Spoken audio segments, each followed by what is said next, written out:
Before the debut of 2002's Gangs of New York, director Martin Scorsese had a different view of 19th century New York. Instead of starring the bad guy from Django Unchained, it almost had the bad guy from Spider-Man. What would that version have looked like? Let's find out by digging into the production history of Gangs of New York. Director Martin Scorsese had a personal drive to make such a film. It's not just because he grew up in New York, although that motivated many of his movies. Scorsese became interested in the history of New York when observing the older areas he grew up in. This eventually led him to the book The Gangs of New York, an informal history of the underworld. The book detailed the criminal underworlds of the 19th century. Scorsese was inspired by the book when he read it in 1970.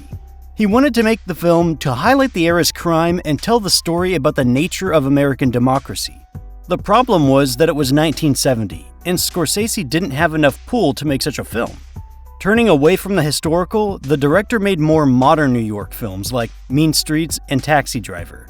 It was enough to get people talking about him. By the end of the 1970s, Scorsese had acquired the rights to the book. He even had some casting choices in mind when discussing the idea with film critic and friend Jay Cox, who would help write the script. An early consideration for the character of Amsterdam Vallon included Malcolm McDowell, who knew his way around gangs in A Clockwork Orange. But even wilder than McDowell was the director's choice to include the punk band The Clash. Yes, there was a time when Scorsese's vision was so radical, he wanted the likes of Joe Strummer and Mick Jones in his movie. Naturally, this would have turned the film into more of a musical, which would have been a real treat to see from Scorsese. Unfortunately, production wouldn't start until the 21st century. A key factor holding back their production was historical accuracy. Filming a 19th century story in 20th century New York wasn't easy. Even though there were remnants of those days, it wasn't enough to be convincing. Scorsese didn't just want to stage a few sets to look like the old New York. He wanted the monumental 19th century New York experience. He wanted it to be so real you could smell smoke. But the technology just wasn't ready for his vision.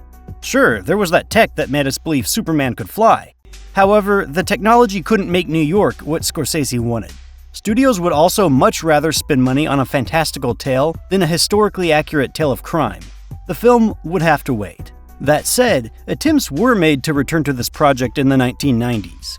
By 1991, Scorsese tried again to get production off the ground with producer Alberto Grimaldi. The project would start at Universal Pictures with a solid budget of $30 million. Scorsese had Robert De Niro in mind for the role of Bill the Butcher.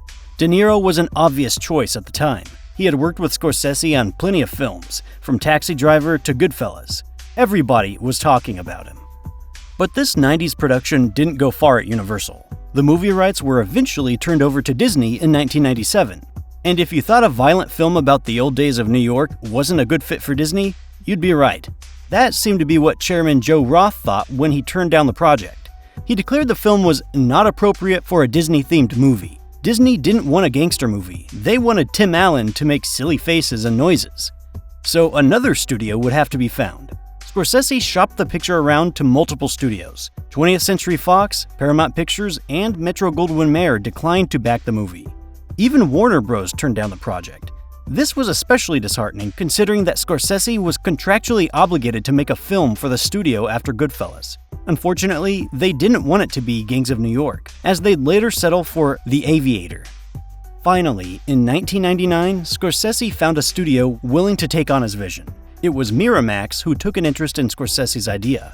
They could fund Scorsese's grand desire with a $100 million budget, partially supported by Touchstone Pictures. With the film being greenlit, Scorsese brought Jay Cox back on board to write the screenplay. But while Gangs of New York had conquered the hill of getting the project approved, they now had to weather the mountain of production. The script went through 9 drafts, and it wasn't going well. Miramax producer Harvey Weinstein wasn't happy with how the screenplay was being written. He wanted rewrites from different writers, which led to Cox being fired. To appease Weinstein, Scorsese had to fire Cox personally. It wasn't as bad as Joe Pesci getting offed in Goodfellas, but still pretty bad. Hossein Amini was called in at the last minute to finish the script. He needed to work quickly on the last 2 drafts, as filming started when he arrived. Before filming, however, Scorsese's worries about the environment were being put to rest. Naturally, modern New York wouldn't do for a 19th century location. The Cinecittà studio in Rome, Italy became the home for this story. 5 blocks and over a mile of New York was recreated thanks to production designer Dante Ferretti. From George Catlin's 1827 painting, Ferretti recreated everything from slums to waterfronts. A strong cast of characters would be needed to fill that location. Martin Scorsese still considered Robert De Niro for the role of Bill the Butcher. While De Niro was interested, he didn't like filming in Europe for an extended time. De Niro would follow Scorsese to New York and Las Vegas, but not to another continent. Another big name considered was Tom Hanks. Mr. Big himself liked the script and probably loved the idea of working with Scorsese. Unfortunately, Hanks had commitments to another historical drama, Road to Perdition. Other actors considered over the years included Dan Aykroyd, Willem Dafoe, and John Belushi. Belushi, of course, didn't become possible following his death. Still, it'd be a great change of pace to see Belushi go from togas to top hats. Ultimately, it was Daniel Day-Lewis who ended up as the Butcher. Day-Lewis was a great choice, and not just because he's a fine actor. The method actor launched himself so forcefully into the role that he could easily ad-lib. The ability was probably a relief for Scorsese working with a script that wasn't fully finished. Others had been considered for Amsterdam Valens' role since Malcolm McDowell. One choice was Mel Gibson, notable for his historic Braveheart and The Patriot roles. But Scorsese chose Leonardo DiCaprio, marking their first of many collaborations. The heartthrob from Titanic had grown into a revenge seeker wielding a knife. DiCaprio was so good that Scorsese would additionally cast him for The Aviator, The Departed, The Wolf of Wall Street, and Killers of the Flower Moon. As for the role of Ginny, Sarah Michelle Gellar was the first choice. Her commitment to Buffy the Vampire Slayer, however, made her drop out of the project. She'd instead continue slaughtering vampires rather than pickpocketing New Yorkers.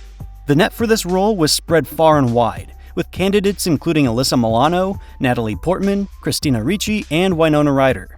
Eventually, the role went to Cameron Diaz. It's hard to imagine anyone else in such an alluring performance. It would have given Portman a meteor role for coming straight out of Star Wars. It would have at least given her a break from all that makeup. Henry Thomas gracefully performed the tragic Johnny Sirocco, but that role almost went to some more notable names of the era. Other considerations for Johnny were Adrian Brody and Tobey Maguire, who were likely busy with other projects. Brody was trapped in World War II for his role in The Pianist, and Maguire would rather swing across New York as Spider-Man. Of course, all the chosen actors had to fit the period. This required getting the accents just right so that nobody sounded like a modern New Yorker. This is where voice coach Tim Monich came in, to ensure authentic performances. A lesser film might have settled on some basic Irish accents, but Tim didn't stop there. He tapped into a mixture of accents from Ireland and Great Britain to create a meshing of cultures in Old New York. This worked exceptionally well for the character of Amsterdam, who was born in Ireland but raised in America. Monich's insight came from old poems, ballads, and newspaper articles of the era. What might have been the most valuable resource for nailing the speech was Rogue's Lexicon. This was a guide to the idioms used in the criminal underworld compiled by the police of 19th century New York. It provided more insight than an old wax cylinder recording of Walt Whitman, although that gave Monich an idea of era-appropriate pronunciation. As for the music in Gangs of New York, Scorsese didn't stick with his first idea for The Clash, as wild as it may have been. He initially went with an orchestra score, composed by the legendary Elmer Bernstein. Although Bernstein's music likely sounded grand, Scorsese would reject the composer's work. Instead, he wanted music composed that better fit the period. To accomplish this, Howard Shore was tapped as composer. Shore had previously worked with Scorsese for his 1985 film After Hours, but he hadn't done much with the director since. Following Gangs of New York, however, Howard Shore scored more Scorsese films, including The Aviator, The Departed, and Hugo. During filming, there was a controversial choice in how Scorsese depicted New York. He started filming in 2001, and part of his scope included the World Trade Center in an ending montage. But when the September 11th attacks of that year brought down the towers, should they still be in the movie? Considering how many films were leaning away from showing the now-gone buildings, it was a big question. This included an initial trailer being shelved for Spider-Man, where the superhero spun a web between the two towers. But Scorsese keeps the Twin Towers in his movie. It was an important aspect in highlighting the progression of New York City. It also served as a fitting tribute to New York's history, preserving its buildings as much as its people. The inclusion also feels closer to an initial idea Scorsese had for a series of films. One of his early thoughts was to weave a trilogy of films centering around Old New York. The crescendo would have been the construction of the Statue of Liberty, highlighting the city's progression. Although the film was cut longer, Scorsese seemed vocal about his satisfaction. While the film was undoubtedly retooled in post-production, the editing process wasn't contentious. What many assumed were fights with Weinstein turned out to be discussions. Scorsese was happy about the 168-minute version, so there's no chance of him going all Ridley Scott with a director's cut. The editing process also probably went smoothly, considering the director worked with Thelma Schoonmaker. She's been Scorsese's longtime collaborator and continues to be one of the best editors in the industry. With so much personal attachment and a long road to completion, one might assume Gangs of New York was Martin Scorsese's masterpiece. The director might consider it so, but not everyone. While critics still praised the picture, many felt it wasn't Scorsese's best work. This wasn't in the same league for a director who helmed such classics as Taxi Driver, Raging Bull, and Goodfellas. Maybe the key factor was Robert De Niro after all. This is not to say that Gangs of New York didn't gain much acclaim from the Directors Guild of America, Golden Globe, New York Film Critics, National Board of Review, and Critics' Choice Awards. Most notable were the Academy Award nominations for Best Actor, Best Director, and Best Picture. That said, the film didn't win any of the categories, which was disappointing as Scorsese had yet to win for Best Director. That issue was resolved when he later won Best Director for The Departed. But it does make one wonder, what did the film need to have enabled Scorsese to win that award early?